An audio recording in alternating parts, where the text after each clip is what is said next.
Good evening, everybody. Welcome to the Town Council meeting of the Town of Rye, September 15th, 2022. Please rise and join me for the Pledge of Allegiance.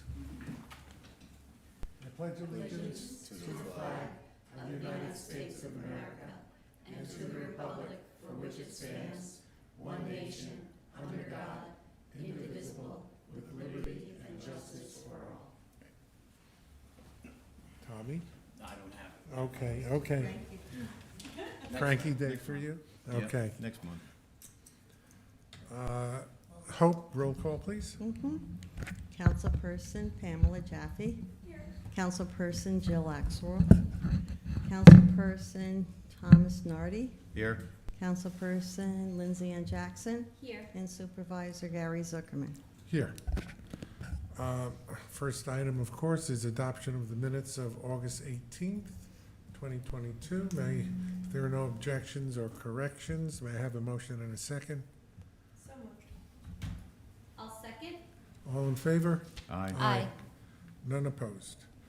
Our first item of business is a presentation from ClearGov for operational and budgeting solutions. Michael Lanza is here to make a presentation. Michael, welcome. Thank you for having me, Gary. I appreciate it. Can we make him on the big screen? Can we make him big? You can make her big. Supersize me. Supersize. You are about to be just that.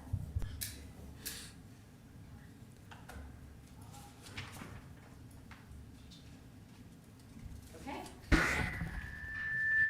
Excellent. Excellent. Am I all good? Great. Let me share my screen then. Oh, it looks like I don't have the ability to share my screen. Could the host grant me that permission, please?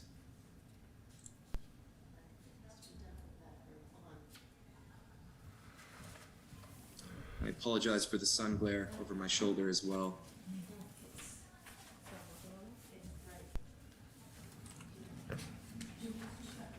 So while we're getting Michael's screen program so that he can share his screen, I want to introduce what we're doing here. This is the Town of Rye has been subscribing to ClearGov's financial transparency product for several years. It has been a wonderful product that enables us to be transparent about our finances and compares us to comparable communities and enables the public to go onto our website and to find information. This new suite of products will enable us, I believe, to transform our budgeting process from what has been a very manual process based on meetings and handwritten notes that are then transcribed into Excel spreadsheets, and then any other changes are done manually through the same process. Instead, this product has the potential to transform our entire budgeting process, much as our iCompass online agenda software enabled us to transform our agenda management.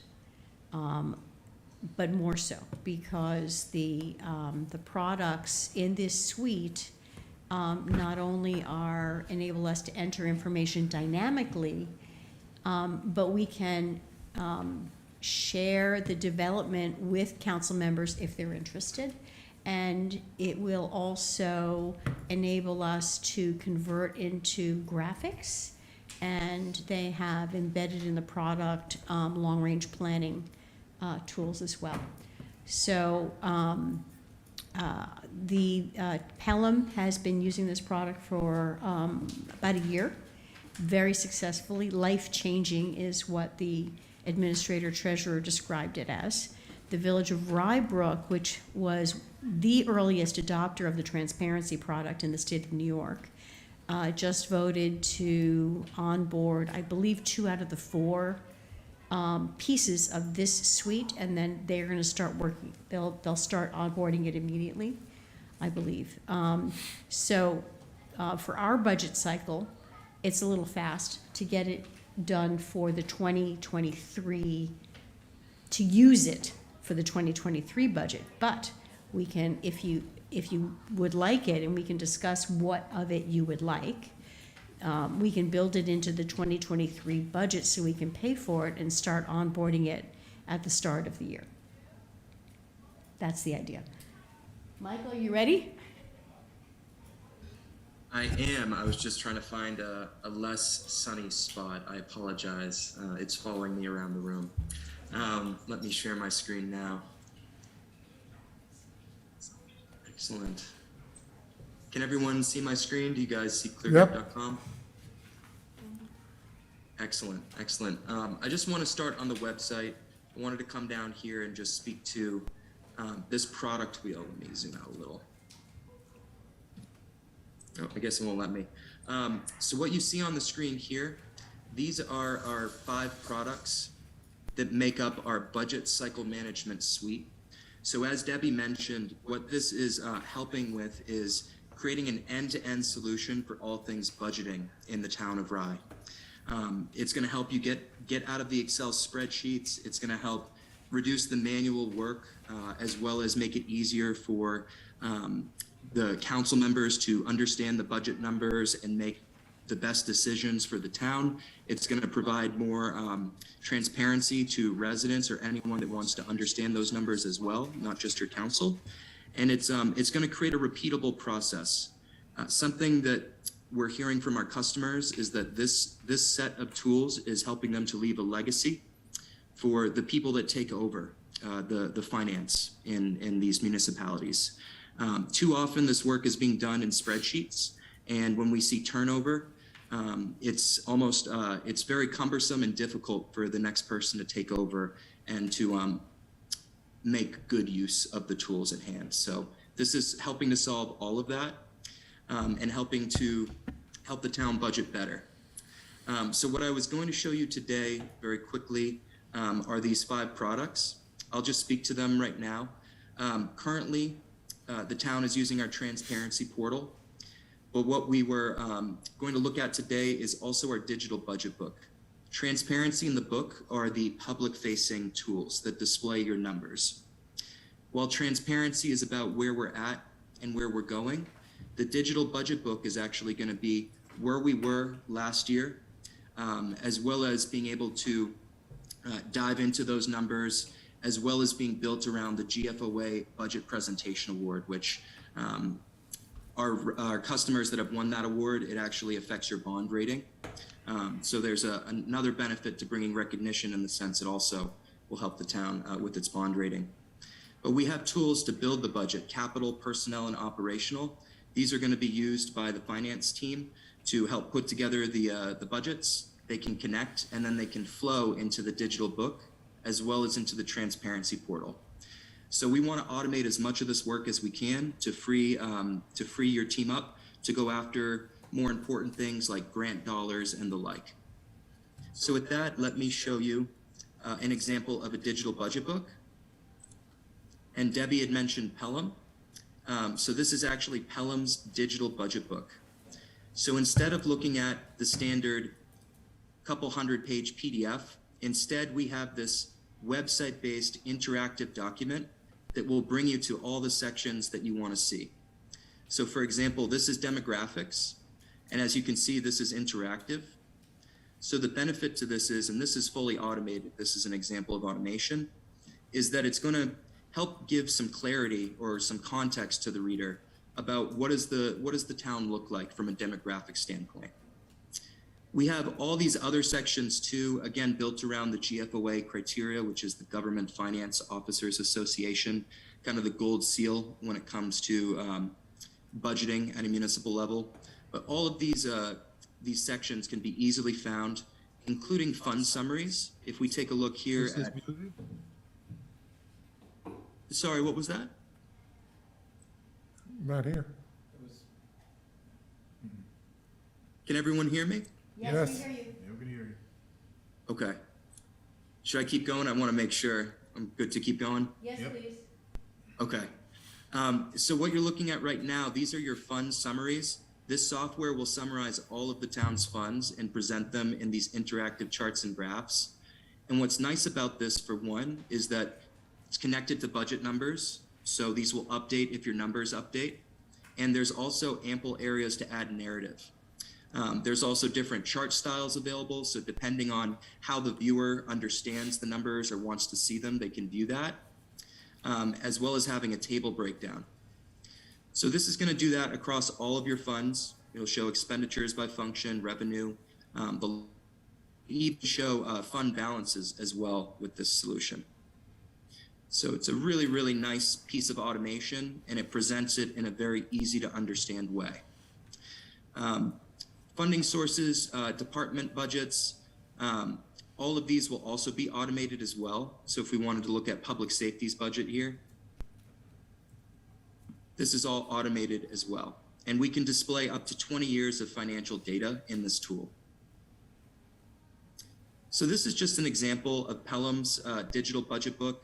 Here we can see a table with a lot of level of detail.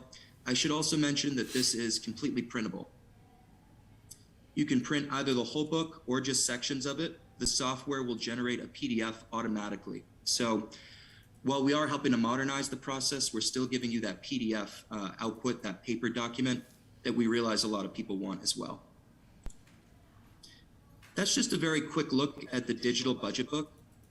What I want to show you next is going to be the budget building solutions and how they would help the council better understand the numbers and help you to make the best decisions for the town of Rye. So with that, let's jump in here. On the left, this is where we have access to all of the ClearGov tools. I'm going to show you the capital budgeting dashboard. Personnel budgeting and capital budgeting let you run scenarios. So if you want to see what would it look like if we funded these 5 requests versus these 10, what would it look like if we hired a person in this department or did a COLA increase here? These solutions are going to let you present these different scenarios to the council, and it's going to let you sort by scenario version, by your budget years, by departments, as well as by even the type of request. So it lets you get very granular, and it's going to display all of this information right at your fingertips. Capital costs by department are broken out. This is a 5-year capital improvement plan. We can also view operational costs as well as funding sources. So these are all tools that are going to help the council when it comes to choosing what is the best capital plan to move forward with. At the end of the day, we all know that there's only so many dollars to go around, and these requests don't go away. So we're helping with that. On the same hand, the same is true with personnel. So coming in here to personnel.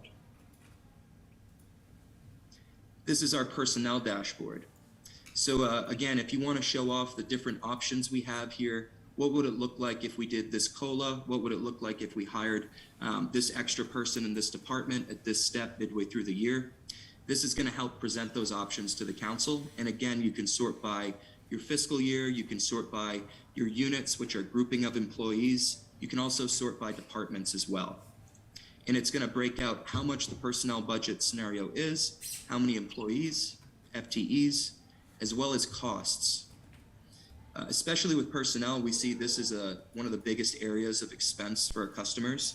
And this tool in particular almost pays for itself by helping them to budget better from a personnel salary, benefit, and wages perspective. Here we can see the units broken out as well in departments. So these are all going to be tools to help build the budget.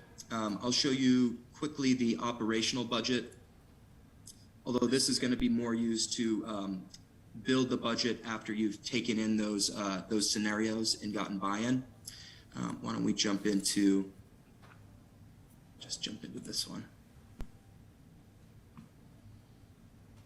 And I apologize, I'm working on a very small laptop, so if this is a little tight, that is why. But this is the tool that's going to help Debbie and others build the budget.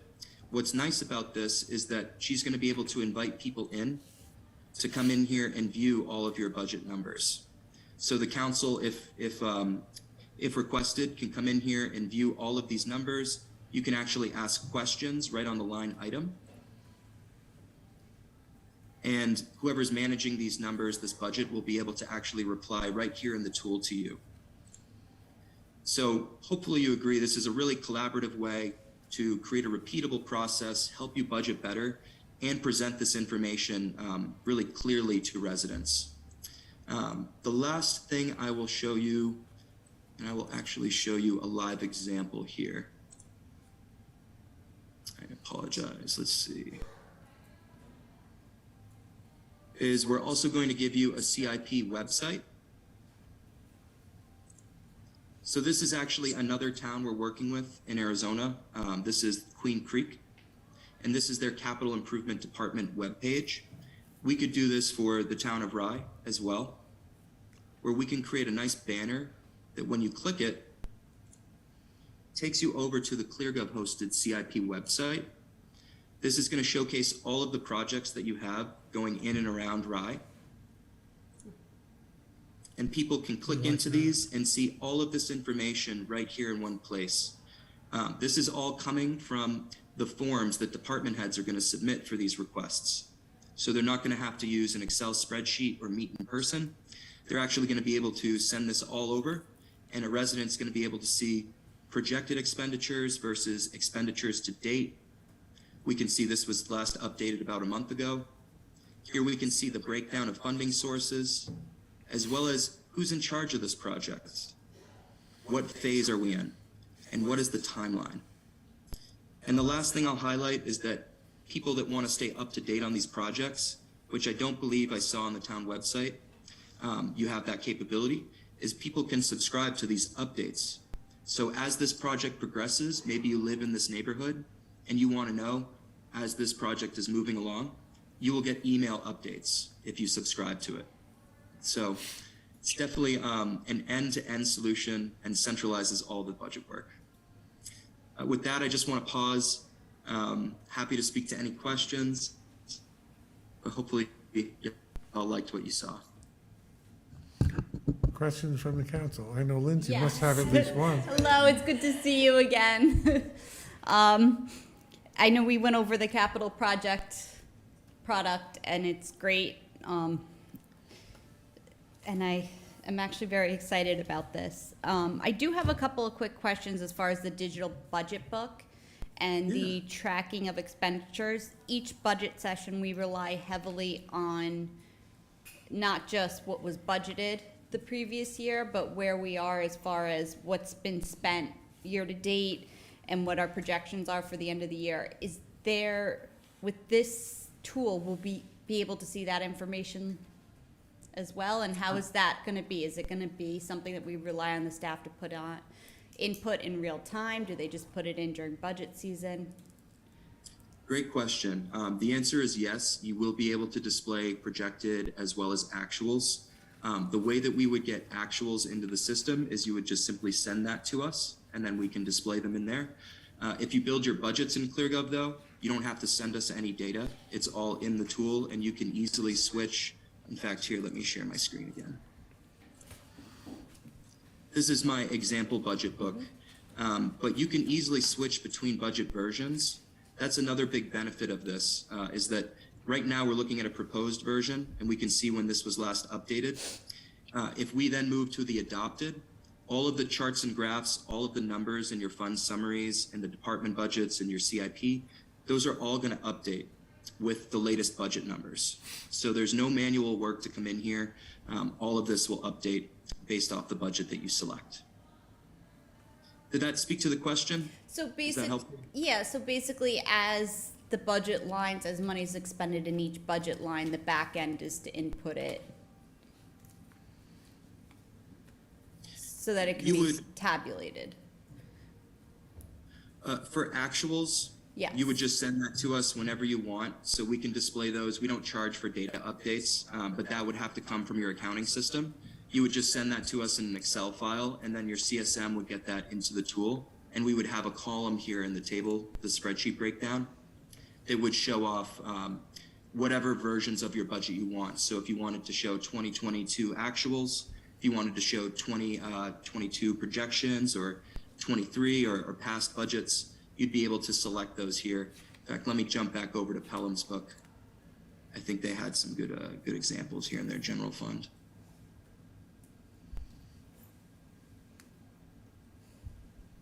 So here they have actuals, here's an adopted, here's actuals budgeted, and then here's a percentage change column as well being displayed. And how long does it usually take for the data to be uploaded? So that's another big benefit, which is because we're already working with the town, we have most of your data already mapped and ready to go. There would be some minor data revisions as needed, but if you build your budgets in this tool, you don't need to send us anything.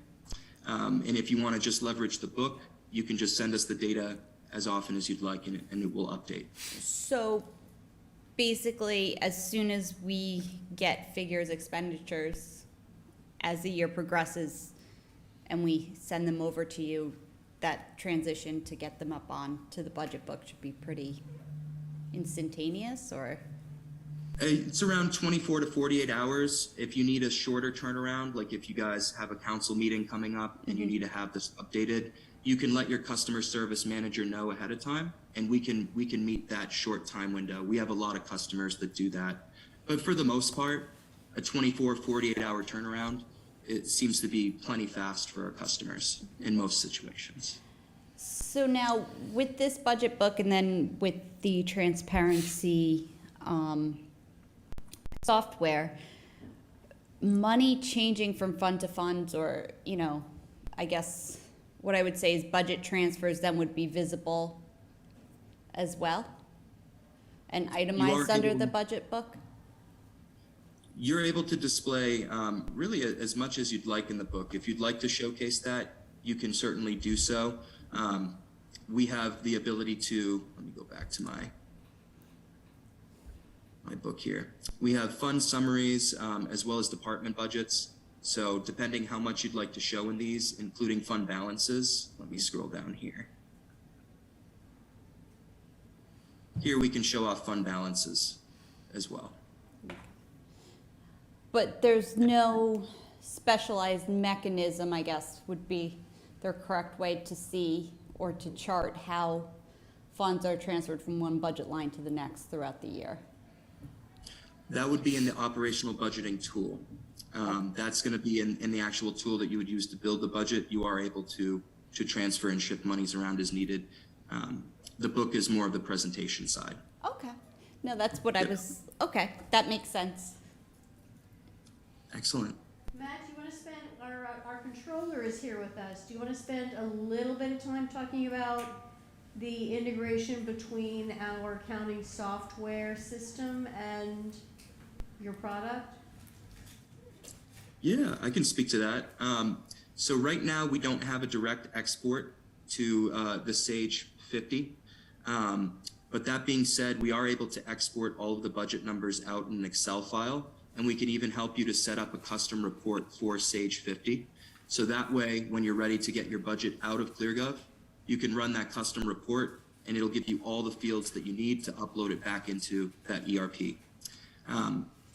That being said, that's a claim to fame of ClearGov in the sense that we play well with all ERP systems, and we have some one-click exports built in to these tools as well. So for example, let me go into operational budgeting. Oh, sorry, move the Zoom controls. This report builder tab, this just showcases some of the ERP systems that we have one-click exports built into. And we're adding to this list every day. That being said, with Sage 50, we could help you to set up a custom report, one of these detailed reports, so that we could get all the fields that you need to export it out of ClearGov and get it back into that Sage system. Dave, any questions? Are you dealing with other municipalities in Sage as well, that you've already set up reports?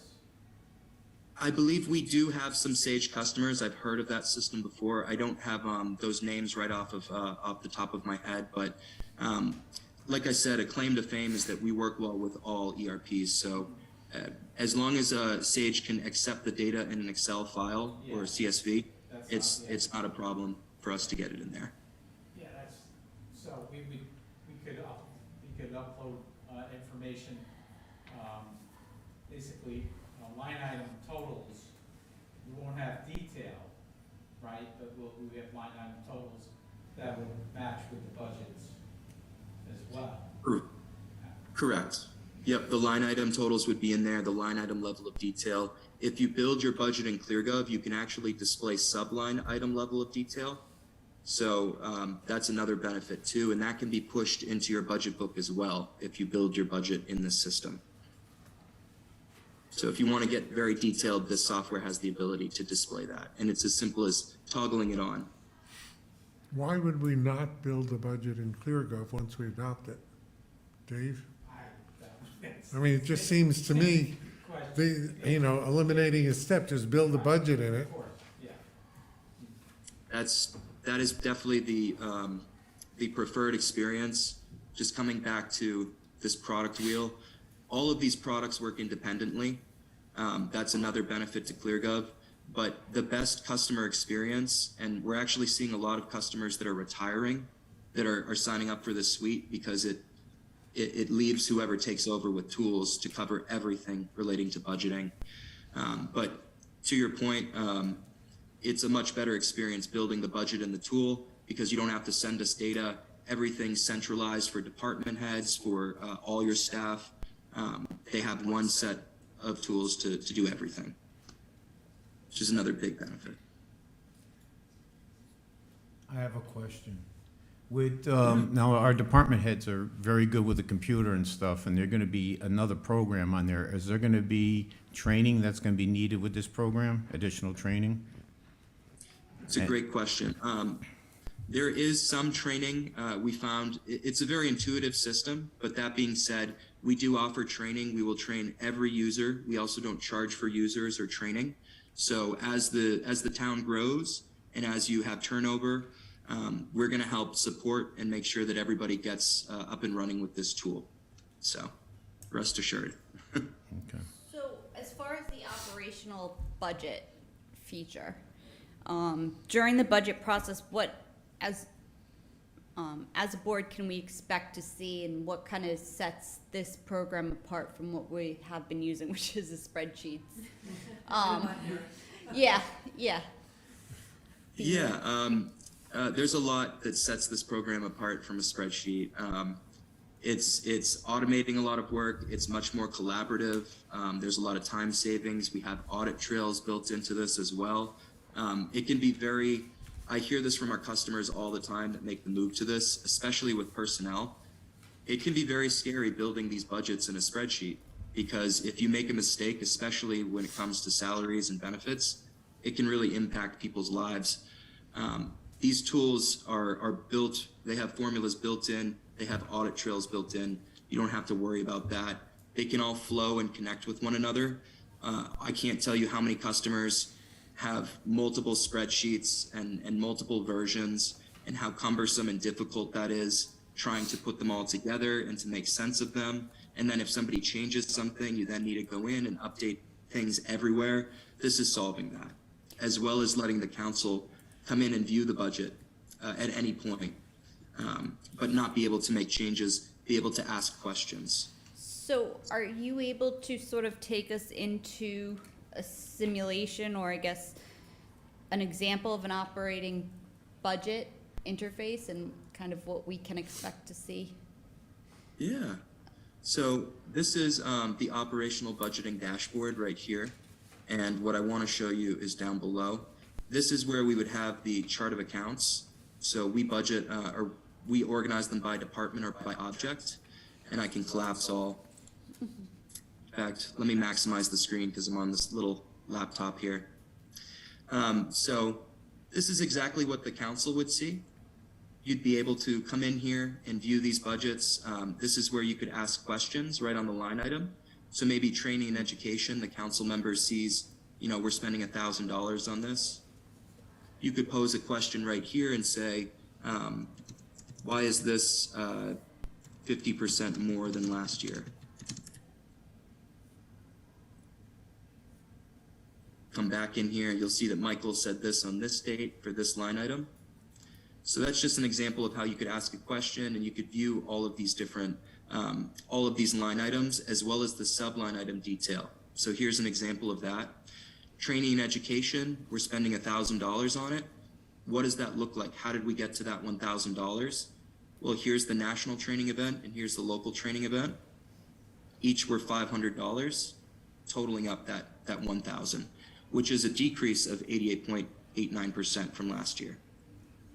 So it's, hopefully you agree, a really nice way to be able to view this, as well as being able to come up to this columns. You can look at any past versions of your budget, and you can compare those side by side with your current line item amounts. So if you want to see what did it look like the last 3 years actuals versus what we're budgeting today for this line item, you'll be able to have those side by side with this line item expense. In fact, let me scroll over here. Here we have some past versions of the budget as well with those line item values. And we can hide them as needed too. So you can basically customize your view if you're looking for something specific or you want to make specific comparisons. Absolutely, absolutely. And this is the budget building tool. You can also set that up in the digital budget book like we saw with this example here. We can show off percentage change, dollar change. We can also display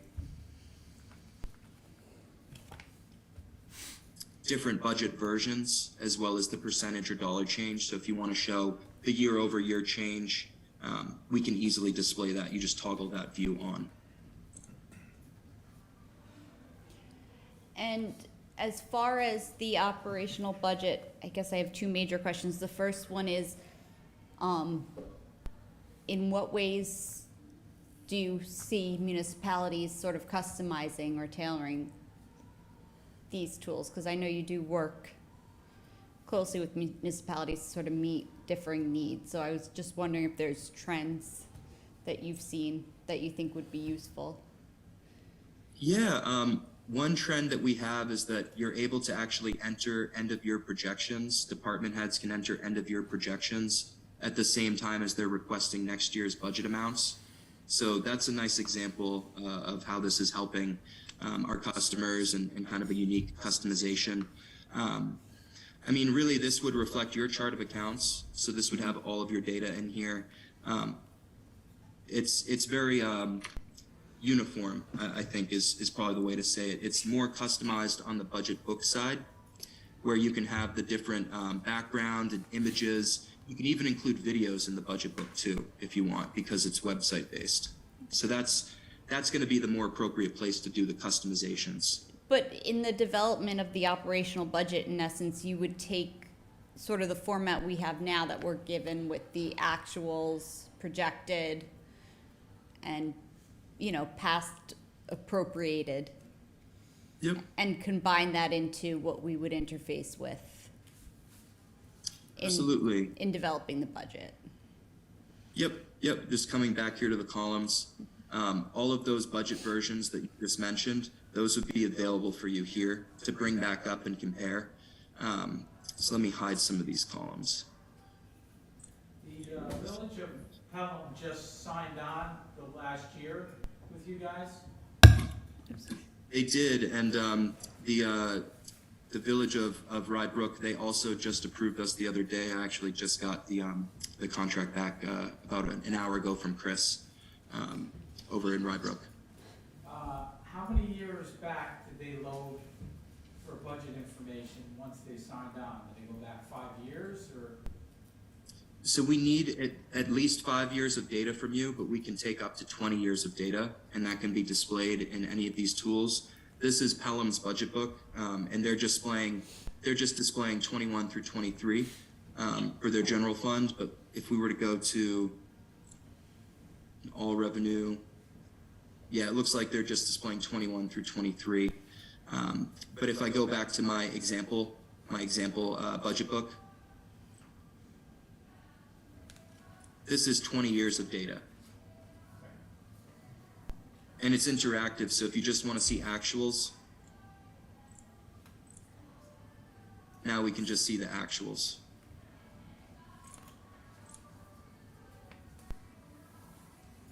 Hopefully that's helpful to see. It speaks to the question.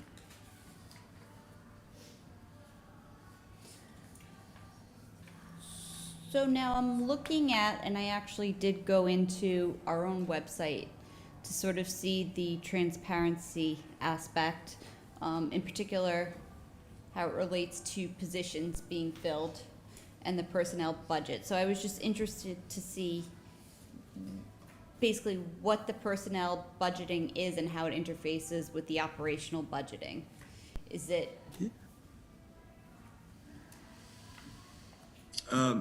So the personnel budgeting module, let me bring that up here. Let me minimize this.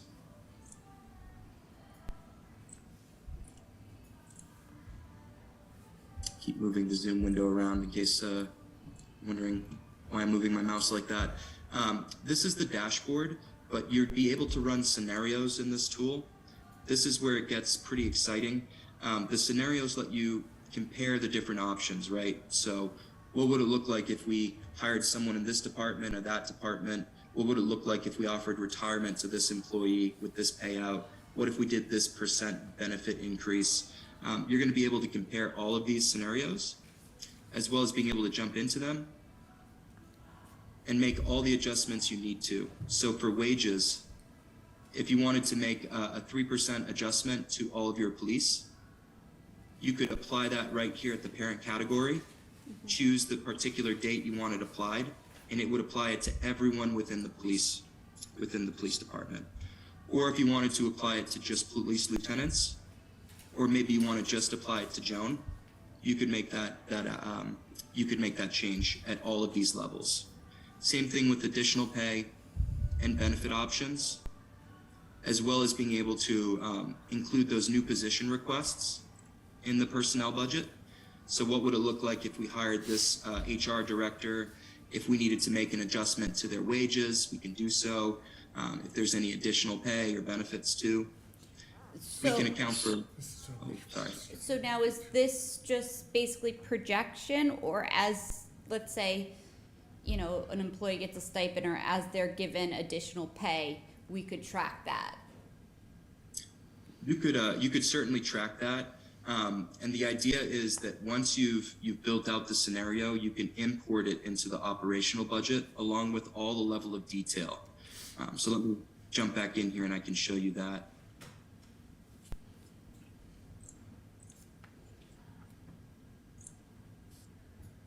Alrighty. So let's open this up. Look at police services again. So normally you would just have full-time salaries and then you would have a total amount, and there wouldn't be much left. By being able to import in that personnel scenario, I've pointed all of my my subline items to the appropriate account IDs, so we can see these salaries broken out across all these different positions. Same thing with all of the benefits and additional pay options. So we can see how these all roll up to that grand total amount. So that's how this operational budgeting is able to pull in the personnel. Same thing with the capital scenario as well. Hopefully that's what this is what you were hoping to see. Yes, and so I wanted to see how far in the future we could take a look at the personnel budgeting. Let's say if we wanted to say over the course of the next few years, we want to increase salaries by X amount, could we track it that way too? So not just looking forward to 2023, but also 2024 and then 2025 as a compounded? Absolutely. In fact, this tool lets you plan out 20 years. You can forecast out 20 years in capital and personnel budgeting. In operational budgeting, you can also forecast out 20 years. So if you want to take a look at and be more mindful of what those future costs will be, we can also include future hires. That's another thing too. So maybe you know that the town is going to be building a new building, And when that building is complete, you're gonna hire 5 new people. But that's not for 3 years from now. You can start to account for that now in the process, because this tool lets you go out 20 years in advance if you want. That's great. I- Absolutely. I'm sorry. Okay, just a quick question. We input all this and we have all this capability to manipulate data on the dashboard, which I assume lives on your site. What is the Yep. public-facing version of this? Is it embeddable onto our Town of Rye site, or do we have to train our residents to go to ClearGov for this information? Excellent question. The digital budget book is going to be the public-facing side, as well as your transparency portal. The personnel budgeting tool, that's not going to be used or seen by residents. That's going to be an internal tool. Same thing with the operational budget and the capital budget.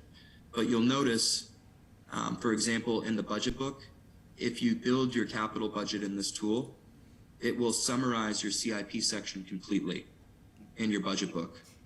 Right, but I'm asking if that is embeddable on our current website, or do we hyperlink, hotlink out to your site if people want this information?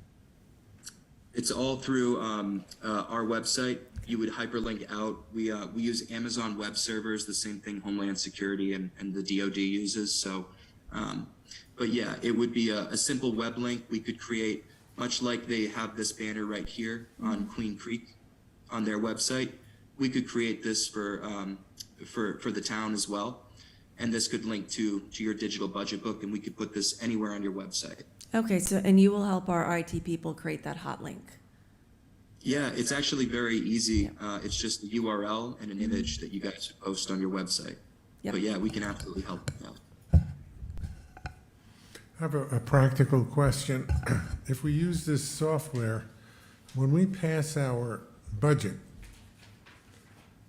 as we do every year, right now, we're passing a budget in a written form, PDF, you know, like everybody else's budget.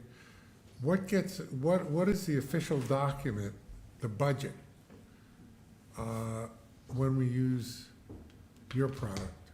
Do we then just take that and print it out as we have because we make it into a PDF, or is it a different formula? Is it the budget book? What actually do we pass by resolution? Maybe you could ask Great Pelham question. that. So the way you would pass it by resolution is we have customers doing it a variety of ways. Some customers build a book specific to their council. Others invite them in to view the budget in the operational budgeting tool. Open this one back up. We can invite the council members in as reviewers. So you'd be able to come in here and see all of these line items. You could ask the questions right here in the tool. And then you'd be able to, once it's been approved, you could save that version of the budget. And then you could save that as your adopted. And then if you ever need to reopen the budget to make an amendment, you can again save another version as amended. I'm just Hopefully that's trying to think, in other words, let's say I'm a member of the public and I want to look at the budget. Right now, I have a budget that has a statement of revenues and expenses broken down by department. Is that the same thing that a resident would see if they asked to see the budget now, or we would see if we had the budget? So it's very much up to you, Gary, in the sense of how much level of detail you want to put into your book. You don't have to include 20 years of budget data. You don't have to show certain table breakdowns. It's very much in your control, but residents, the public, the book is what they're going to see when it comes to looking at the budget or the transparency portal. Did But really the Pelham, book. did Pelham use this for its 22 budget? Yep, I believe so. This is their 22-23 budget. So And this is the village of Pelham? this is, yep. All right, This so is the- live. I'm happy to share this afterwards if y'all would like to take a look at this and click through it, because there's a lot of really nice information and sections in here too. Yeah, I think it would be great, since it's a public document, if you could arrange to send that to all of us, including the controller and Debbie and the council, to see what now their budget, unlike ours, we have a fiscal year budget. Village's budget go from June 1. So, Yep. But the line items will be relatively the same. And obviously, a village's line items are somewhat different than the town's line items. They don't have an assessment department, for example. Yep. And their clerk's department would be a little bit different, but it would give us a flavor of what a budget looks like in your format. Absolutely, and I could share. I have a couple other New York villages I could share, and some towns, some cities too. And Towns would be great. yeah, All the town's Absolutely. budgets, their town budget would be kind of similar to ours, same departments. yep. Happy to share that with the council. Great. Happy to share all of that. So, Michael, I have a couple more general questions. I think the first one is, how long does it take to mobilize, if we were to move forward with this and get situated? Obviously, we're in the midst of the 2023 budget, but do you have a concept of if we were to utilize all of the tools available? Yeah, I mean, this is a really easy to use software. It's pretty intuitive, especially coming from a spreadsheet. I think you'd be able to pick this up very quickly, and we'll support you. We've had customers build a budget book in as little as 6 weeks. We've had customers build a budget book in 6 months. It all depends on the level of detail you want to put in and how much time you'd like to dedicate. Definitely the best experience is from the book side.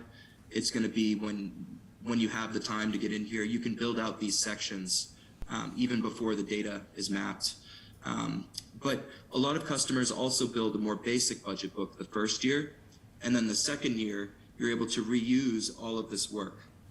So the second year, a lot of those customers, because they're able to reuse the existing book, they can build out those additional sections and really make this even nicer and even bigger. So they build onto it, in essence. Exactly. Yep. Year 2 is definitely the time savings that you want with the book. Like anything, there's going to be some setup to get it where you need it, but once it's there, you can reuse it every year. You can just simply choose the budget version. All the charts and graphs will update. Things like, your fund structure, your basis of budgeting, those aren't changing much from year to year, so you can reuse those. The only thing you need to manually update would be any narrative that you put in there. So it's a really big time saver. We've had customers tell us this has saved them hundreds of hours of work. These tools are like having extra finance staff on hand. So, and on our website, I would definitely encourage you to check on our website. If you go to cleargov.com under resources, we have testimonials, we have videos, we have articles and case studies for all of our products. We're very transparent here. And we're also endorsed by NACO, which is, I think, a big deal.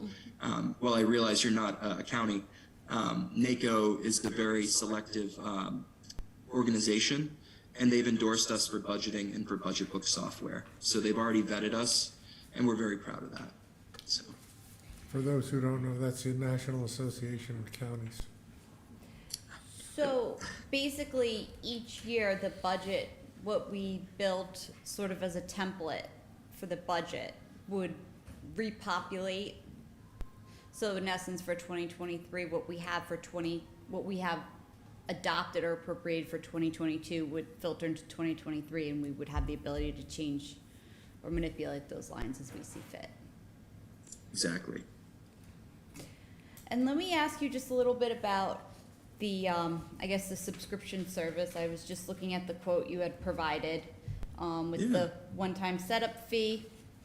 I'm assuming to go to purchase the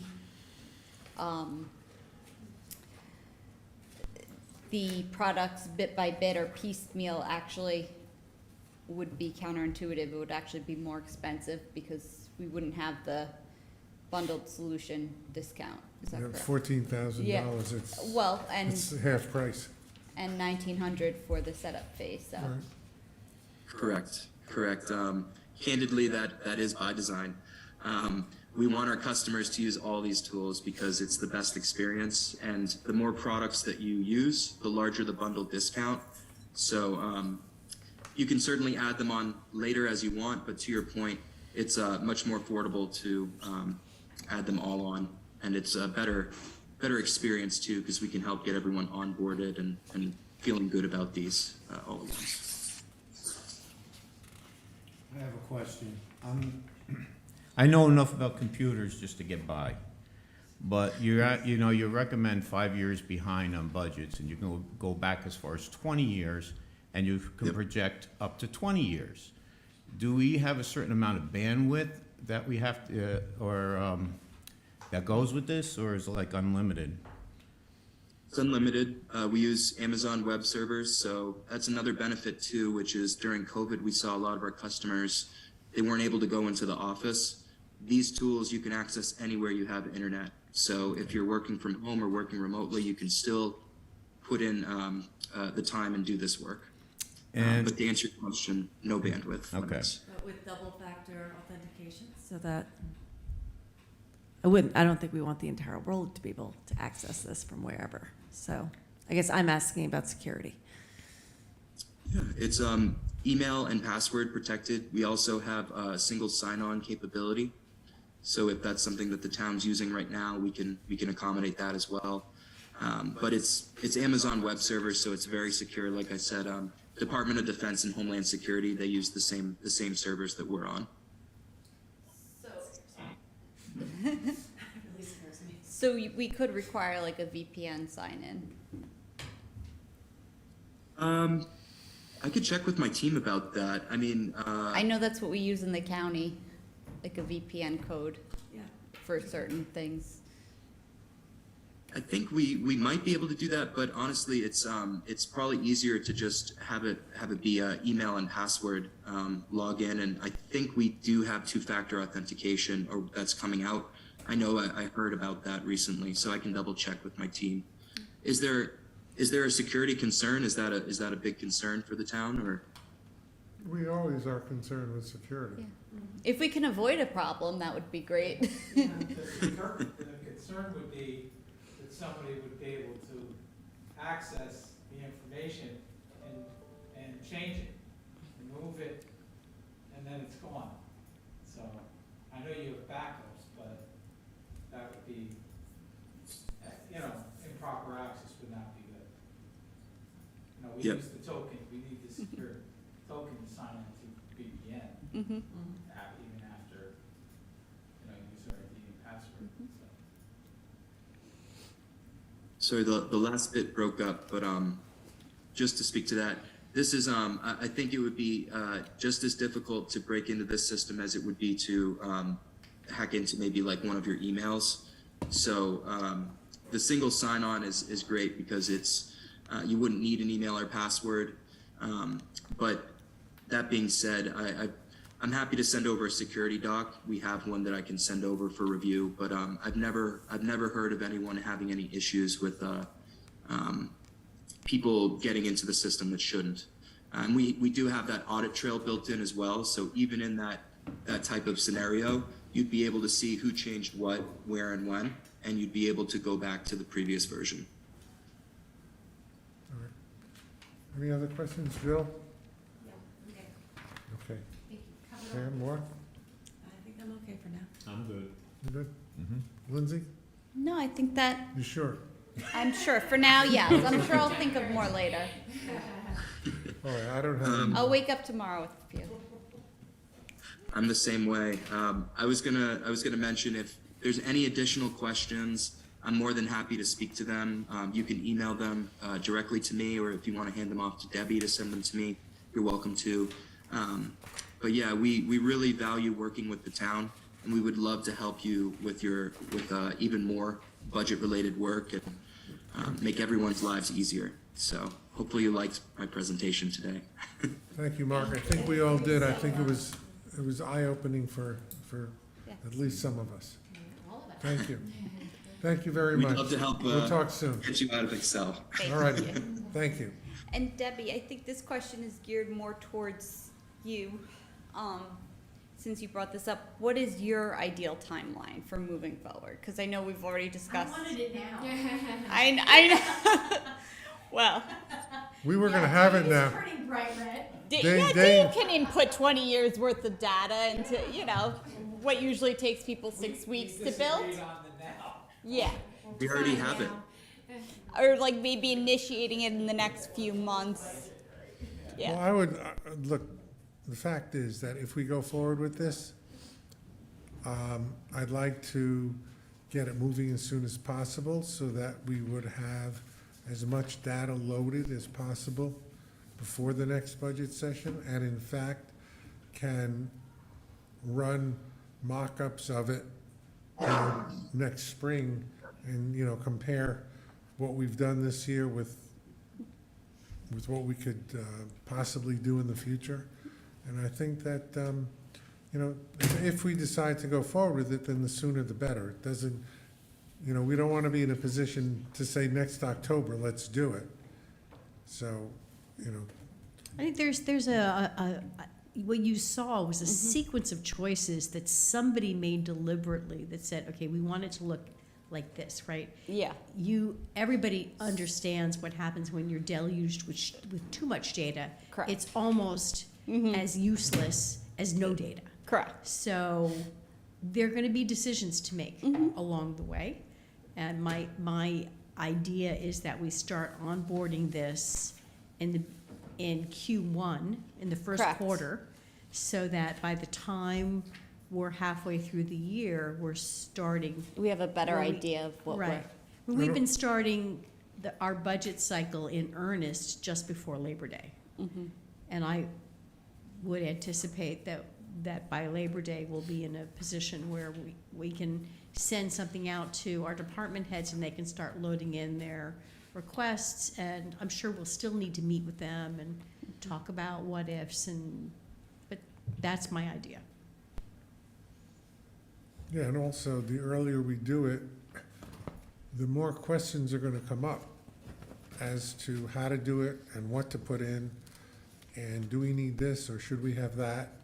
And the more time we have and the more attention we pay to it, the better product it's gonna be when we pass the 24 budget. Okay? All right, thank you. Thank you, Mark, again, much appreciated. Matthew, Michael. Thank you, everyone. Have a good night. I said Michael, I said Mark, Michael, okay. Wrong Starts apostle. with an M. No worries, Gary. Debbie, I'll follow up with you tomorrow. Does that, Yeah, that's fine. Thank you. have a good night. Good night. Thank you. Thanks again. Next item is approval for Soul Riders to tie the park pink at Crawford in October. This is something we did last year for Soul Riders. And I don't think that there's any question about it. Debbie, you want to say anything about it? I think on behalf of Leslie Findley, she submitted a formal request on behalf of the Soul Riders. I understand that there's an upgrade in the ribbon material, which has been sustainably friendly, and apparently it's sustainably friendlier this year. And pinker, hopefully. It looks Because pretty it got pink to orange. me. Oh, it got orange pretty fast last year. But yeah, I was very happy when they went to burlap, so that was nice of them. All right. They're a great organization, Yep. Yep. really good. Yeah. And I would say that I've had firsthand experience. They have been, we've had a number of members of, or a couple members of our Town of Rye family that have been in need of support, and Soul Riders has been there instantly and very, very much appreciated. I'm impressed with them. They are expanding their reach this year. I actually got a notice through Blindbrook, the school district, to participate and to buy ribbons. So they are really working into the community. As far even they said, would you like to buy ribbons in the Mamaroneck? Yeah. It's great. It's great. They're No man's land. no, but they're embracing the town of Rye, not just Rye City. Like they're Yeah, no, they're really- great. We have a resolution. I'll make the motion. Tommy made the motion, second. I'll second. All in favor? Aye.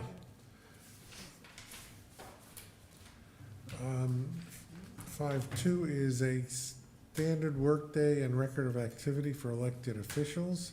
This applies to those officials who are in the pension system. And Hope, why don't you talk about it? Because it's something that I know little about. All right, this is something that, a resolution that we adopted in 2020 and 2021. Any elected or appointed official who are active members of the New York State retirement system, but they do not clock in, they do not participate in a timekeeping system, or what else? They have to fill out this standard work right, record activity and the standard workday resolutions. So Judge Palmisano has done this for quite some years, and he updated his resolution, his work records of activities, because he's putting in so many more hours. And I received Jill's, and I'm asking you to adopt this resolution tonight, because we have to place it on the website for at least 30 days, and I have to send it to the retirement system. And I encourage everyone who would like, any elected or appointed official who would like to participate in the retirement system, to send me their records of activity. I know Tommy did. Councilperson Nardi did. So I need to abstain from voting since I have pecuniary interest in the outcome of the resolution. It's Yeah, I was it's me thinking and that, the and judge. probably, yeah, I think you should Okay. abstain on this Yeah. one. Okay. May I have a motion and a second, please? I'll move. Second. Call the roll on this one. Mhm. What's the standard workday for plan? Well, the minimum is 6 hours, the maximum is 8 hours, but it's also, it's a formula that we have to, the 3-month records of No, I'm activities. saying we were establishing 6 hours, is this for the appointed elected, that's. Yes, Okay. right, for the part-time. Mhm. So I'll call the roll. Councilperson Axelrod? I'm gonna abstain from voting. Okay. since I- Councilperson Jaffe? Yes. Councilperson Nardi? Yes. Councilperson Jackson? Yes. Supervisor Zuckerman? Yes, thank you. The next resolution is regarding the contract with LeadvantEdge. And Debbie, why don't you explain? I think we all know this. We all took the training. And this is for the, I believe, for the other employees of the town. And this is already, this has been in the budget for this year.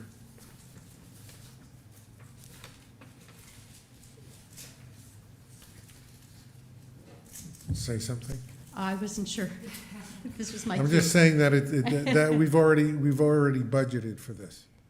Correct. This is a program that was discussed at the budget workshops of November 8th and November 30th, and the council built Of 21. 2021, correct? Council built the funding into the 2022 budget.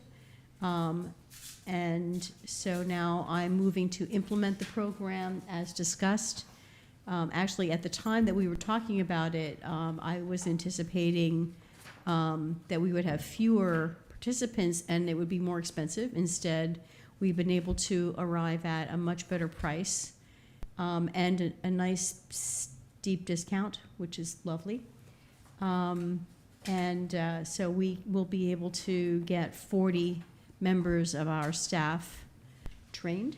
And this will hopefully, and from my experience, will give people tools to manage more effectively in diverse and inclusive work environments, to handle tense or anxiety, what would normally be an anxiety-filled conversation, and find a way to work through it more effectively. And I couldn't, based on the amount of time I have spent in the last several months on human resources conflicts, I enthusiastically encourage you to pass this resolution. I shouldn't say this, but when I was taking this course, I was actually in my day job having some severe conflict moments. And it's really hard because you have to model and you have to speak through something. So I was just using my own, my own work-life experience, and it actually helped. Interpersonal, not just here, but in all aspects. It was a really helpful session. I too have used the skills, used the tools. But they're And, not easy to remember, and I think a yearly reinforcement would definitely help. Well, that, one of the great aspects of this is there's a library of materials, and we will continue to have access to it. Honestly, they say 1 year. The library that they created for Ryeders Park is still up. We can still get them. So I think they want those materials accessed. That's great. So I know because I recall participating in it last year. And I have to say, it was different from what I thought. And, I thought that they left out a lot of important things, allyship in the workplace, which I think is important. It's not included in here. And I did feel that it was hard, I think, to relate or to immerse myself in it because it was being done long distance via Zoom. And I get that that's part of the pandemic. I have to say, I was somewhat disappointed in what I had gotten from it, and I've actually done some research. We have a very active Human Rights Commission, and in fact, someone just told me that we have a great resource here. Janai, I think, is a Human Rights Commissioner in Yonkers as well. So I did some research to see what other programs, more interactive, more immersive programs are available, and there's actually a number of free programs that are available. I know the National Equity Project is something I'd like to explore personally, and possibly use the resource that we have here already, Janai, to see if there are more, I guess, immersive, more personalized programs that we can use. I know the Human Rights Commissioner in Westchester County is phenomenal, Tejesh Chanchala, and he has a lot of expertise in this area. I actually emailed him. I just want to make sure I agree with the premise of it, and I agree with the concept of it. I want to make sure we're getting the best bang for our buck, and I really want to make sure that we're following the correct program. And again, my personal feeling was that it was not as interactive or immersive as I would have liked it to be. So I just ask that before if maybe we hold this over for another month before we make a determination and explore some other options, that would be great, since we do have the money in the budget. The question I have about what you're raising is, you're saying that the Human Rights Commissioner will hold No, I'm saying that they might have. immersive training for 40 of our employees? No, what I'm saying is they might have some ideas about other programs that we might want to explore. In essence, this is the first program we tried. This is the first program we used last year. And I would be interested to see what else is out there and what they have to offer before we kind of just fall into place and spend. Well, look, if we want to put this off for a month, we could put it off for a month. But in that month, we need to look into whatever programs there are and have an analysis done so that we can get moving on this. As Debbie mentioned, we have had certain interpersonal relationship problems in the town. that she's had to deal with. And this training is hopefully, designed to deal with those. And, if we want to hold it off for a month, we don't have to take a vote on it now, but I definitely want to vote on it. Either this program or a substitute program next month. I feel like this is more, I'm sorry, but I feel like this is more workplace education. So I've had issues with my Paychex login, and I just did all my training yesterday. And you could do your harassment training and just sit there and stare and take the rote questions. And then the lovely man who talked to me about toxic chemicals, that was just a Zoom where he scared the hell out of me for an hour talking about all the way people can die while we have a meeting. But this was more management skill training, which I thought was really interesting. And given that, we were talking about building up our managers' skill and how they deal, because there had been issues in the workforce, it was more to that than it was to me like harassment training, but I do think it was billed wrong. I think in the branding of it, you walked into it thinking you were going to get a certain type of training, but then you got this more manager skill training. And it was confusing when we first walked in there because, same thing. I didn't know that was what I was getting into. And I think it was a bit of a shock. But at the end of the session, I was like, oh. Well, okay. and I think, and again, Gary, I understand, and I'm more than happy to do the legwork on this and take it on my own, and I promise I will. I know life has been insane for me in the past couple years, but I would be happy to do this. I think the fact that we still are having issues today, a year later, means that we need to maybe look at other alternatives to address and other alternatives for this training than going back to the same training we've done and say, but we still have issues. Yeah, but the training that we did, how many people took the training? That was just the department heads and Right. elected officials. And This is for. This For is, the this is to roll entire out, to scale town. it out to the, This is for all, for the the entire, employees. all the town employees. so you're looking, but who are we having interpersonal issues with, as you alluded to? that's a human resources matter for an executive session.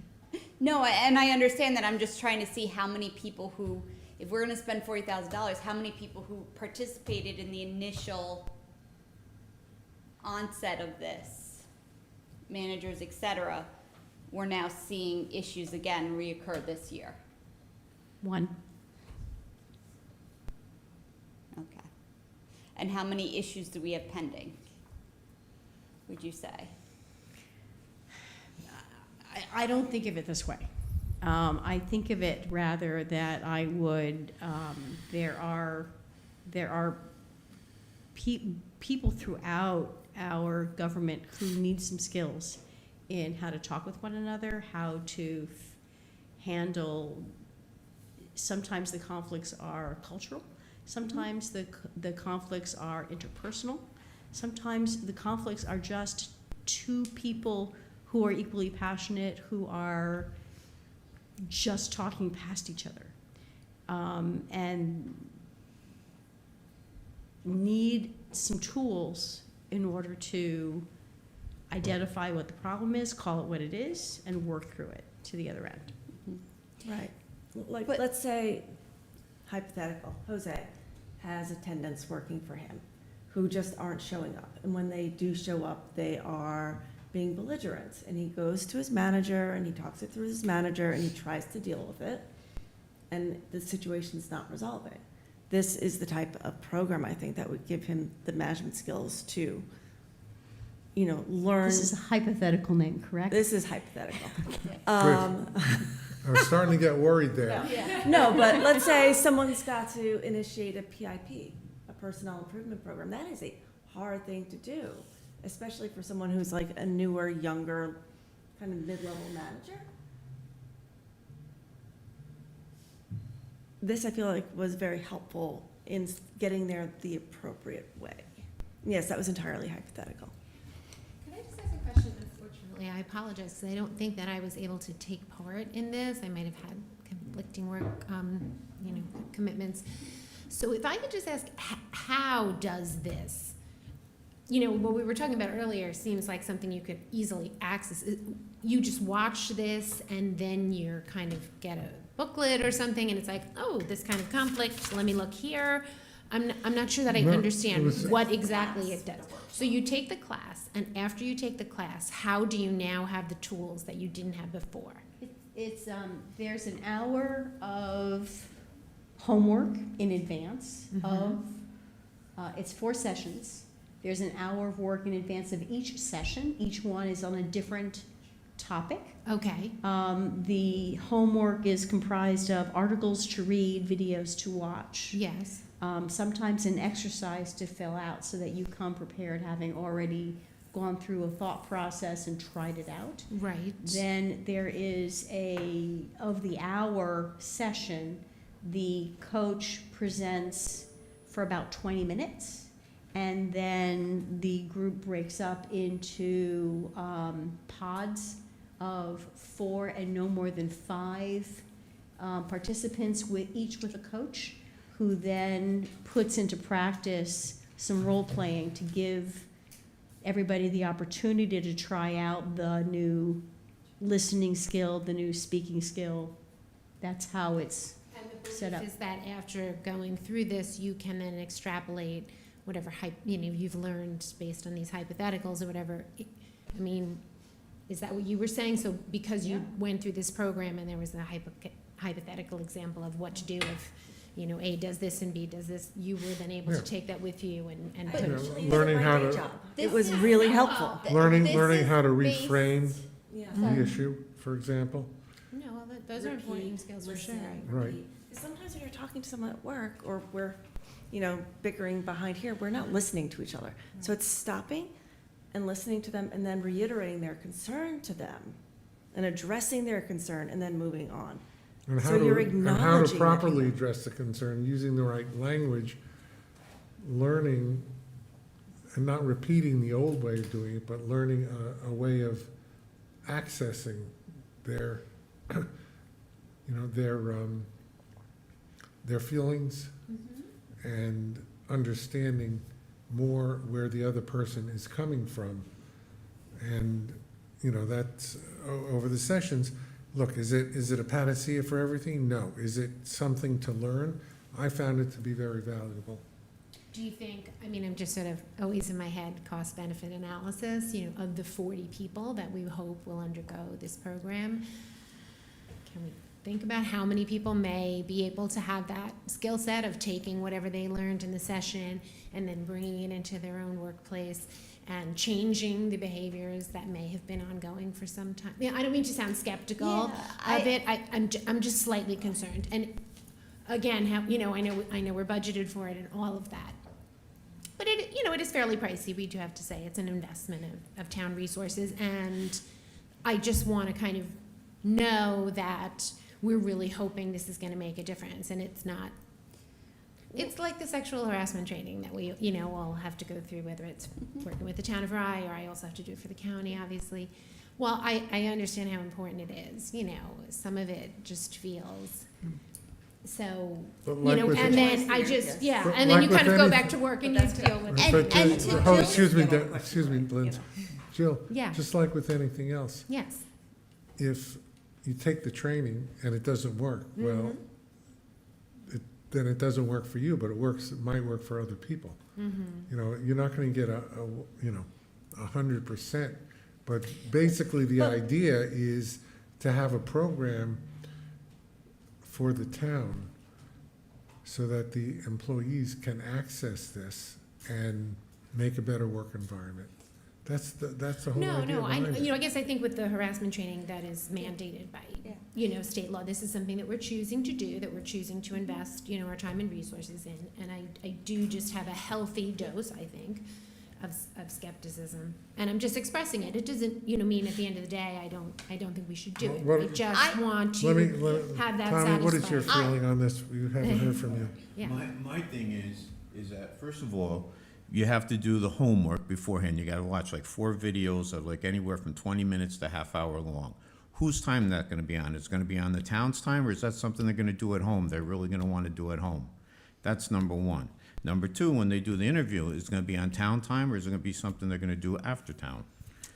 Because that's all our money as well. It seems very time intensive, and, I would be interested to see how the employees who have already taken it feel about the effectiveness of the course, prior to broadening it, before we go with, we don't have 40 managers, so to speak. This isn't just for managers. Correct. However, sitting right here in this room, Hope took the course, I took the course, Pam took the course, Gary took the course. I took the course. dropped out, I had enough. I dropped out. I took the Understood. course and I found it was very detached. about Yeah. I think that there's better alternatives out there. This is just my perspective of it, and I don't think it's something we can't explore further. I want to explore it further. I did not find that this was the best tool.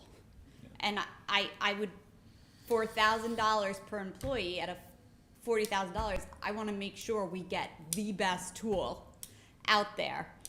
And we, Right, well, we'll look into it, see if there's another tool. yeah. And honestly, I do agree with you, and I think this is what I was trying to frame to Debbie. When I went into it, I thought it was more of a session on how to deal with implicit bias as opposed to workplace conflict. And it really did focus more on workplace conflict and didn't give me the training in implicit bias I thought I was going to get.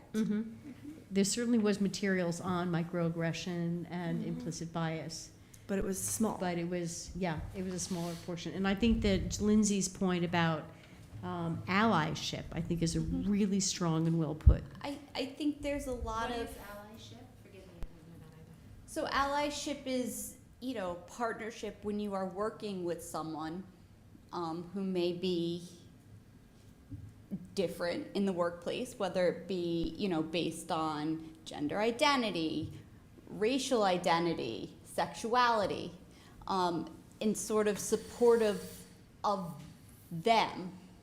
So if they have a complaint, if something happens to them and they are afraid to speak up, you are their ally, you will be the one to go to a manager, you will write a report, you can confront the person because they don't feel like they're in a power position, which is not true, everyone can, but you as an ally would take some of the onus on. Thank you. It's basically, I would just add that, sorry. An ounce of prevention is worth a pound of the cure, because I'm the cure. Yeah. Well, We would rather not give our money to, Would Jeff. this in some way lessen the responsibility that we, if someone were to lodge some kind of complaint, could we say, well, we offered this training, or we had this person undergo this training, so that, That's certainly helpful. from a legal perspective, in terms of, I've not had a case that had to have that point Yeah. particularly, but I will say that in a lot of the matters that I get involved with, it's been a conflagration, and I have to come in and put out the fire, and then that could also result in ultimately in a discrimination complaint or in a litigation. I think that discussing this and whatever program you choose, do something, because yeah. I'm a big believer in, forestalling this. We- No, we I have to agree. show- And I- agree. We I have to would- show that we are proactive in this regard. I think that's important. If this is a program that you want to hold off on, we'll put this over for a month, but in the meantime, I will let's do my find blood something work. else that may take its place, or may not. We may vote on this next month again.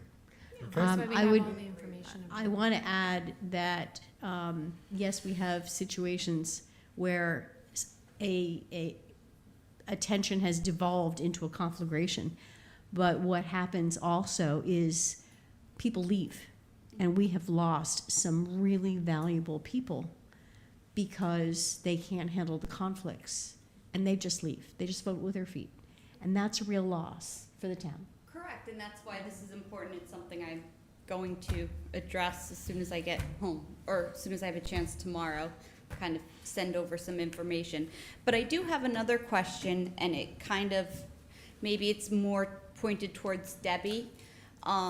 as far as this program or any program in particular, how do we make it mandatory for the employee to participate in, or is it sort of optional? How are we navigating that?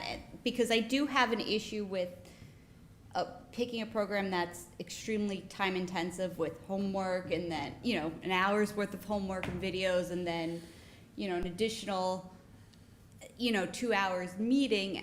I don't think it's fair to necessarily The ask meeting is 1 employees- hour each. Yeah, ask employees to do it on their own time, but it is something that is, you know, I would almost rather see it broken up into more sessions than, you know, this huge chunk of time. Because How is the sexual harassment program, the DPESH program? We, that mandatory? we cover, the town will cover the time that somebody is in the PESH training. We require it. So that's something that we do. so I think, Correct, but you asked the question. They have to I'm do it, yeah. trying to answer it. So the structure that we talked about with the LeadvantEdge team was that we would set up a couple of cohorts, one before work, one during lunchtime, and give people a choice. I really had not anticipated making this mandatory. I think that certainly at the beginning, you know, at this point, we're just beginning to roll it out. Or, you know, I would hope to invite people and work with department heads to make recommendations that hopefully that the staff members would agree. But if somebody disagrees heartily, I don't anticipate forcing them unless it's a disciplinary issue. Then I might. All right, let's move on. New logical. A retention agreement with Patrick Murphy. Debbie, you sent out a memo on this, I believe? I did, but I sent it out just today, so I wouldn't reproach anybody from not having read it. So Patrick Murphy I'm sure has become a familiar face to you all. He was tapped by Janai to come in and help us pull together the information technology video challenge of getting our video control room glued together and working, and putting together our hybrid meetings, which I'm sure many of you have heard from the community that pardon me, I just declined that. Hybrid meetings are very challenging to do. Governments all over our region, probably all over the country, are challenged with how do you do a hybrid meeting? Well, we've done hybrid meetings. We have also the challenge of projecting or disseminating our meetings out to not only the cable networks of Portchester and Rybrook and Rye Neck, but also a multitude of social media platforms, which was discussed several months ago at this meeting, that we wanted to make sure that our meetings were available not only on Facebook, where all the old people go, but also the other social media platforms. Patrick Murphy is the person who figured out how to do all of that. And me too. so it's time to make this official. He has submitted in response to my request a consulting proposal, and the proposal sets a not to exceed sum of $700 per month. There's a run rate, and we'd like to get this started officially. He's also shown up and helped us with things like our pride ceremony, and he's, Was he at the pride ceremony? I feel like he's very helpful. You know, I would ask Janai to come in and talk with us. Mhm. And if you'd like to ask some questions, He's I'm not everywhere. sure. Yeah. Patrick's everywhere. I've known Patrick is for everywhere. years, and he's fantastic. And I do have to say, things have been going a lot more smoothly since he's been kind of taking the lead on this. Yeah, I use the term up and humming. Up and They are humming, humming. correct, Yes. which I think, So this is for the hybrid meetings, when they're, like, I guess Zoom? We do two Come- meetings a month, and there are a multitude of moving pieces that he has figured out how to glue together and Oh. move forward. Okay, say if you have 3 people that are gonna be Zooming in, so is that just a one-time fee, or is it per person for the Zoom? It doesn't work that way. It doesn't work that way. No, there's no Okay. fee to join our meetings. And we actually bring a member of Hope's staff, Stephanie Maciel, is the administrator for the Zoom, because it takes one person to watch and to make sure that Yeah. people are admitted. There's a lot of talent going on back there. Yes. Yes. Oh, I understand that. I Yeah. know in the back room there's a lot of, things, A lot of stuff. a lot of stuff that goes on. Patrick's fee is an hourly fee. So that's for the 2 meetings or if you call a special meeting or something, that's his rate, not to exceed the 700, no matter Well, how yes, many. if there's an extra meeting, I would expect to pay more for that. So this is basically Yes. just for the 2 meetings a month. well, Yeah. it's a not to exceed amount, and I'm assuming that we do share some of the costs with the Rytown Park Commission. I would expect that would be allocated. Yeah, because some of half of the meetings they're covering are Rytown Parks Commission. Mm-hmm. And I know that, and I've actually mentioned this to Patrick, I saw him earlier today when I came up to the meeting, and this might be something of interest to you, was sort of promoting or being more proactive in getting people to follow along with the board meetings. Which if you read his proposal, it sounds like he's more apt to work with us on that as well. I basically mention every meeting for people to come or watch, because it's crazy. It's absolutely crazy. They gotta get involved in their town. But the more convenient it is, and I think Patrick has been doing a great job of making it convenient for people to access. And I will say, for transparency, this is something that's worth it. Okay. Especially in this day and age. Now that we've, Janai? now, Janai has joined us. Do you have Now- anything you want to add? Patrick speaks a language I don't speak, and none of us speak. It is very high-tech, it's very IT.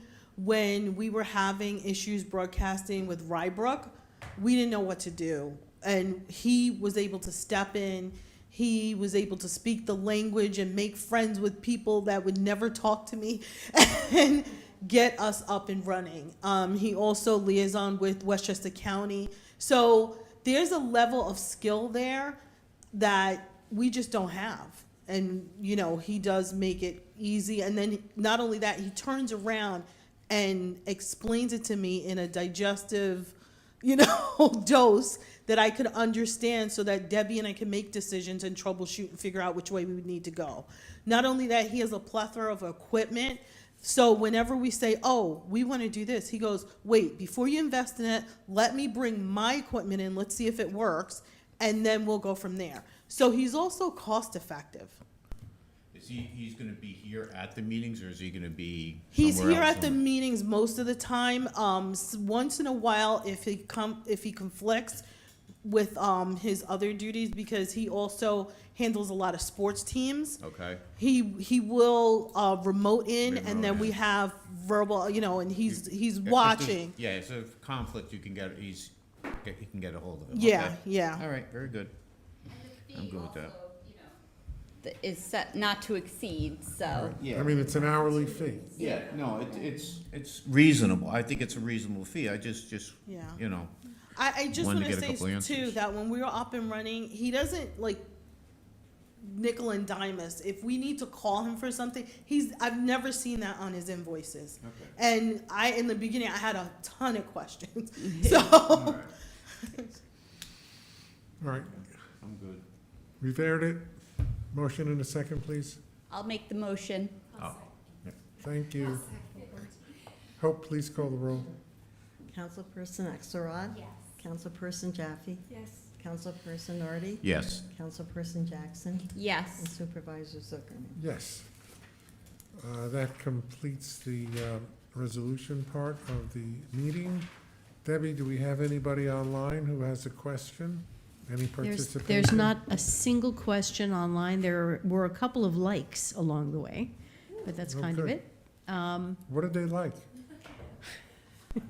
I think it was during the budget book presentation. Okay, that there makes was- sense. There were some likes floating up across the page. Dave doesn't count. It didn't say who made the like, I don't know. All right, let's get on to the reports. Madam Assessor.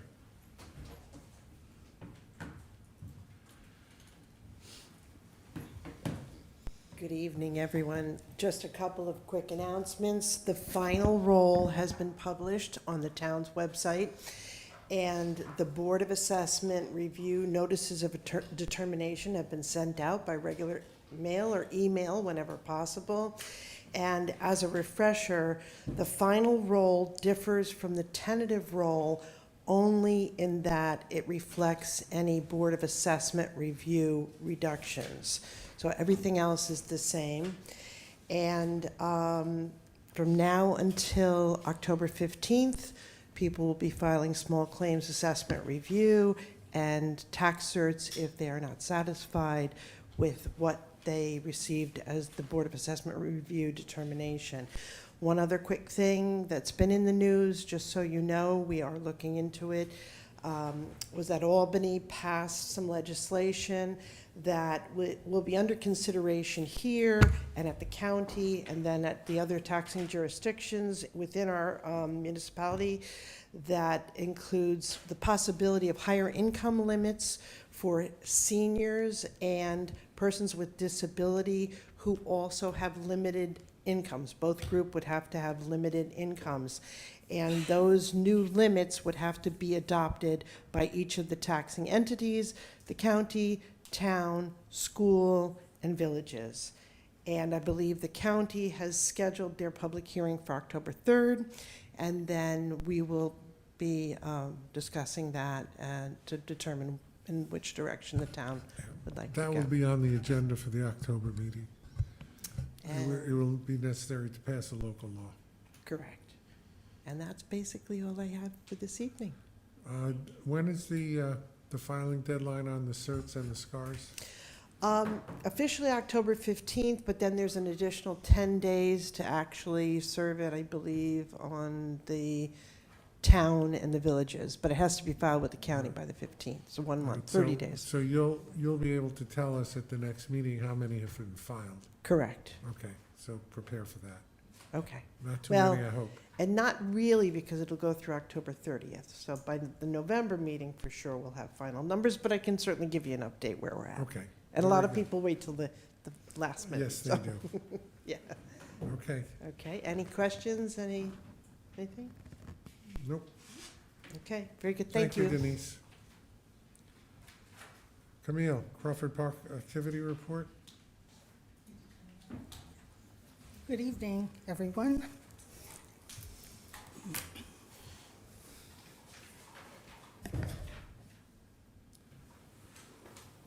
Okay. Okay, so, good news again, I'm happy to report. Take a look at the cumulative inquiries or leads that we have been getting. Continues to increase. We are averaging now 38 leads per month. For next year, we have 38 leads. And we had 41 inquiries that unfortunately we couldn't accommodate because the date was not available. As far as the bookings, we are at a ratio of roughly 65% of inquiries to actual bookings, which is an increase from previous months. We get 25 bookings a month, average.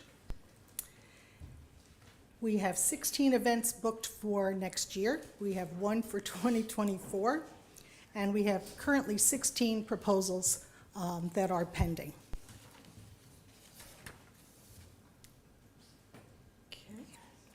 The revenue is the cumulative net revenue, and just as a reminder, we have backed out of that 242,000 the security deposits that will be refunded, and the event staff gratuities that are paid out.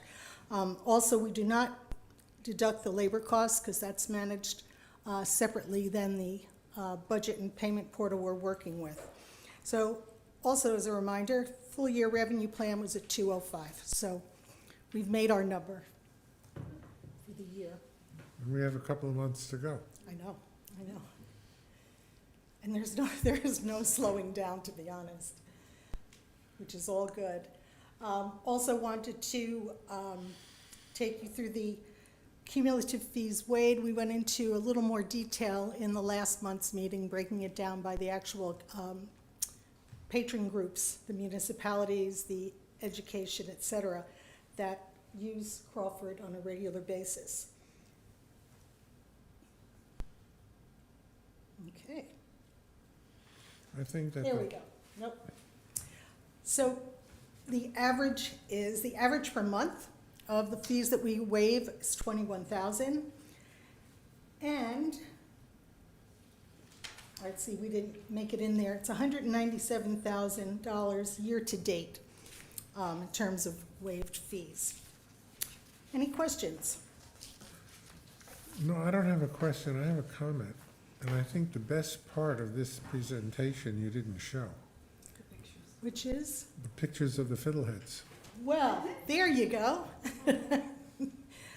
This class started, it's going to be, I think it's a 12-week course, Fiddleheads Cooking Studio. It is a one day a week is here, and there are 3 different classes. This first one was absolutely adorable, 12 students. And we all went in to just see what was going on, and it was pretty exciting. These children were so excited to be there. And we're glad to have them. We really are. So next month, I will show you the dance class that you probably all saw on your way in tonight. Also adorable, but I didn't have any current photos, which I'd like to do for next month. We have permission to publish these on to send them to the Westmore News? I will find out. Find out, because I I will think find this is out. a nice human interest story Yeah. for them to be able to post. I agree. It'll all depend on the releases that the parents Yeah, have signed, and I'll obviously, look into they might that. not want their kids' pictures in there, so, that's No, understandable. We can be creative. We can find out. Yeah, but I agree, it would be a great story. And it'll also open it up to more options for other teachers and other classes. Yeah, So, okay, thank you, Camille. you're welcome. And just quick on the charging stations, as we all expected, the usage has continued to drop. For unique drivers, we have 12 in September, 23 sessions for September to date. So it's probably going to double because it's only to the 15th. Energy, I'm not an expert on that, but we've used 0.7 megawatts. The financials are, we are taking in this month so far $197. The utility cost so far has been $153, so we are still making a profit at $44. Okay? Did see a notice today in my town email that a press release went out from Con Ed saying that electricity prices were going to go up by almost 3% this winter. So Wow. wondering, maybe for next month, we figure out how that Mhm. increase might Sure. affect our bottom line on this. Sure.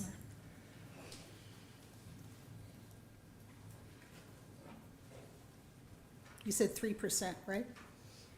It was somewhere along 2.7 to 3. Yeah. Okay. All right. So, our electricity comes from NYPA, but your comment is nonetheless relevant, and we'll certainly look into it. Right. I would just assume that across the board, electric costs are going to go up as we Yeah, well, continue on our 35-year. We need to work, I've mentioned this to Steve Otis, we need to work on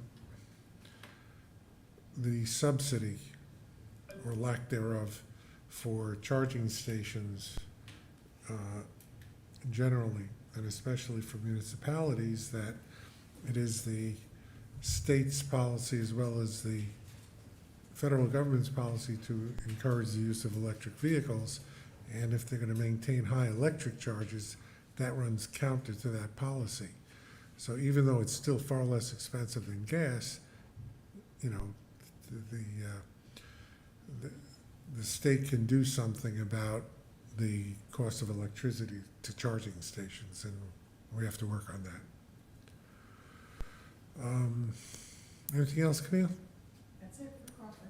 Thank you very much. Dave, got anything for us? Really, just one quick comment, that's all. Just as a monthly receivable report that you get each month, as of August 31st, the outstanding receivables for the town is about $2,000,001, which is just under 1% of the tax levies for the municipalities. And that's, normally we try to shoot for about 1 to 1.2% by the end of the year. So this is the lowest it's been in about 18 years since I've been with the town. So as a percentage of the tax levy. It's not 1%, it's 0.97%. 0.97%. It got under 1, that's, yeah, so it's under what, which is hard to believe. Of the $2,000,001, we have made whole to all other municipalities about 1.7. We have another about 400,000 we have to make whole to the county in the October payment to them.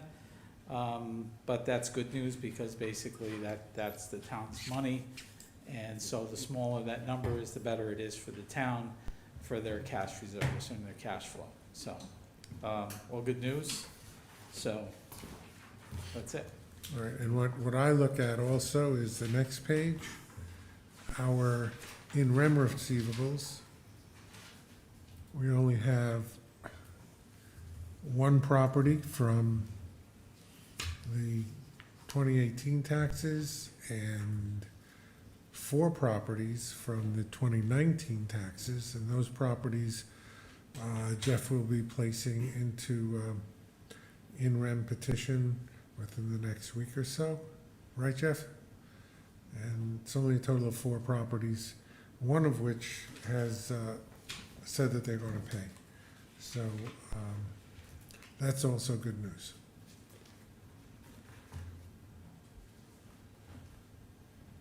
Okay. Anything else? No. What is your reaction to the presentation that we had at the beginning? The For the budgeting? Well, budgeting?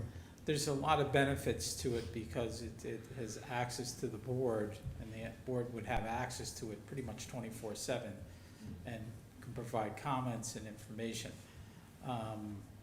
We just would want to take a look at what their pricing structure is for this year, because I guess that's an annual subscription, and, you know, how that would hold in the future, because once we would load the information into their system, then, you know, we would want to make sure that their pricing structure did not increase significantly, you know, year over year, but that would be the only concern that I would have, to get some more information on the pricing structure for their past and what their plan is for the future as we would roll into their system. Do you think their system would be a lot easier for you, make your job easier? I think it would provide more information. You gotta upload all the information initially, so there's gonna be a lot of upfront work. Yeah. But I think it would be more transparent. It would also provide more information to the board. You know, accountants are used to working with information, but that's not necessarily, you know, user-friendly to the board and to the public in terms of what's going on with the operating budget and the capital budget. So, you know, we understand numbers a little bit better in that regard, but so I think it's gonna be a lot more user-friendly and a lot more, provide a lot more information to the board and to the public. Okay. All right, Thank good. you. Thank you, Dave. Okay. Vic's not here tonight? Vic is off today. Okay. Jeffrey, you have anything? Nothing And Hope, your report is submitted. Do you have anything to add? No? Did Nick say about anything about? Well, here he is. Nick is here. Where's Nick? Nick, we can't see you. You're all black. You're blacked out. Can you hear me? We can hear you. I just want to remind everybody that we are right at mid-month. And it's the end of the month is tax time for school payments. So please, everyone concentrate because there's a lot of money still out there. And we need to get the money for the school districts. And also after the 30th of September, there becomes a penalty. So please, everyone, there's a few people have utilized our new system. I understand that 52 people have utilized it in the Rybrook collection, the pre-setting of the date. So hopefully that'll catch on further and be very usable for the taxpayers. Okay, any questions for me?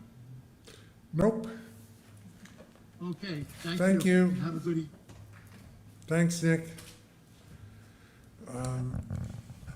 Well, we really should, talk to Rybrook and Portchester and see if we can get an email blast on this new tax collection system.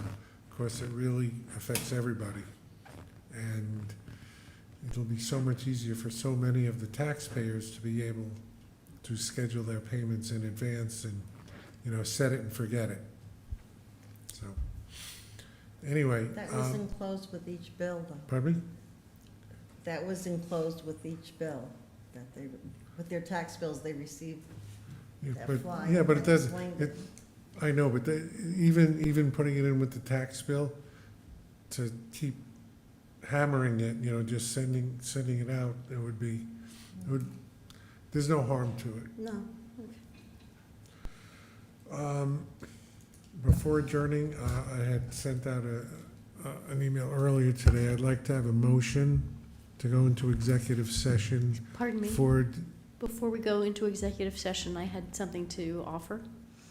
And that is, if you look at your screens, you are looking at Miss August of the DOT annual calendar. This is the Hillside Avenue Bridge, which was just completed. Lindsay Jackson and Gary Zuckerman attended the opening right before Labor Day.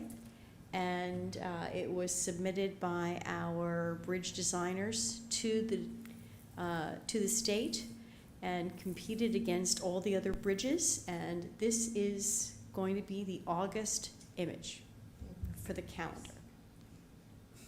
Looks nice.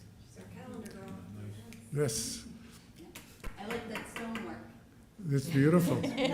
Not only that, but, it's really funny. I mentioned it to Debbie when I first saw the picture, that when you stand on the bridge and you have the road going in each direction, it looks so much bigger. When you see it from the side, it's like, what a little bridge.